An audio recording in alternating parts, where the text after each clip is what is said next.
Filer est une pratique qui remonte au temps préhistorique, comme en témoigne sur certains sites la découverte de fusailloles, lest en pierre, bois de cerf ou terre cuite, fixée à l'extrémité d'un bâton servant de fuseau. Cette activité s'est répandue sur tous les continents et perdure.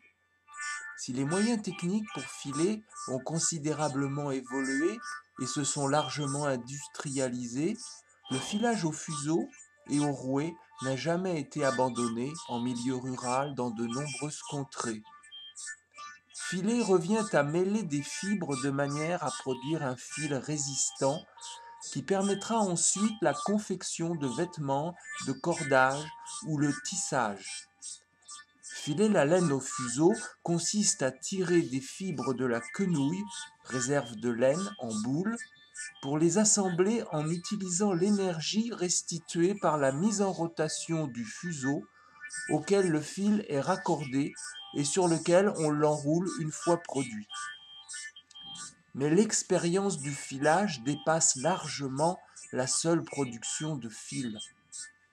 L'orientation mentale, la posture, la gestuelle que l'activité requiert conduisent naturellement à une démarche intérieure d'harmonisation et d'ouverture à l'être, à tel point que l'on pourrait se laisser aller à imaginer que le recours plus spontané à l'intuition, la sensibilité créative qui caractérise la pensée féminine proviennent de millénaires de pratique du filage, activité quasi permanente exercée par les femmes et dont elles se sont transmises les vertus d'âge en âge, orientant ainsi certaines dispositions mentales vers la conscience.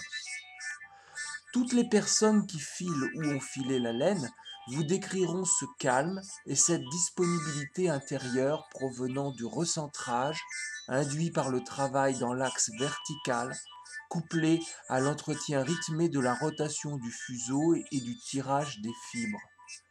Ce n'est pas par hasard si le filage constitue une activité de prédilection pour certains maîtres spirituels, comme Gandhi qui pratiqua assidûment. En filant la laine, c'est soi-même que l'on file, en même temps que le fil se crée, surgissant du chaos vaporeux de la quenouille. Car en réalité, on ne file pas la laine, c'est la laine qui se file à partir du geste générateur de la fileuse, qui insuffle l'énergie à l'ensemble dont elle-même fait partie. Ce geste simple et fondateur la relie au cosmos. La giration est un principe organisateur universel. Il n'est pas étonnant qu'une pratique si proche et chargée de l'impulsion créatrice primordiale favorise l'accès à la conscience.